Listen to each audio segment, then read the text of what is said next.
आज म तपाईहरुलाई मास पखालेर देखाउँछु। तपाईहरु सबैलाई आउँछै होला मास पखाल्न त। म चाहिँ मासलाई यो तरिकाले पखालेर स्टोर गरेर राख्छु। नाङ्लोमा राखेर केलाउँदाखेरि धेरै नै गाह्रो हुन्छ। मसिनो मसिनो ढुङ्गा माटोहरु धेरै हुन्छ, केलाउनलाई सारै गाह्रो हुन्छ। एउटा बाटामा मास राख्ने, त्यसलाई मज्जाले चलाउने। यसमा मसिनो मसिनो माटोहरु पनि हुन्छ। मज्जाले चलाएर यसलाई राम्रोसँग पखाल्ने। हेर्नु त यस्तो हुन्छ। हेर्नु त कति फोहोर आएको। अब यो पानी सबै फाल्ने। यो मासलाई यस्तै गरेर 4-5 चोटी पखाल्नु पर्छ। जति पखाले पनि यस्तै फोहोर आउँछ।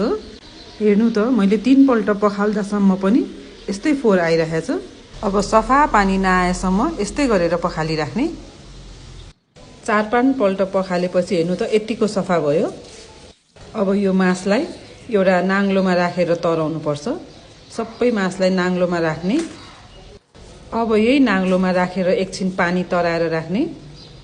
अब हेर्नु त लास्टको मास कति माटो कति ढुङ्गा। हेर्नु त यति केलाउनलाई हामीलाई कति गाह्रो हुन्छ। मास केलाउँदाखेरि ढुङ्गा गएन भने खाने बेलामा ढुङ्गा आउँदाखेरि हामीलाई कति गाह्रो हुन्छ। ल हेर्नु त 5 किलो मासमा कति ढुङ्गा। अझ 4-5 चोटी पखालिसक्दा पनि यतिको ढुङ्गा छ। नाङ्लोमा केलाउँदाखेरि सफा भयो जस्तो चाहिँ देखिन्छ, तर सबै ढुङ्गा चाहिँ जाँदैन।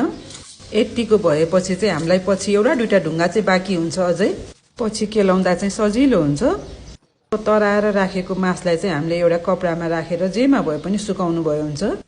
अब सुकिसकेपछि हेर्नु त यतिको सफा भयो मास। अब मासलाई पिनेर दाल बारा जे खाए पनि हुन्छ। हेरिदिनु भएकोमा धन्यवाद।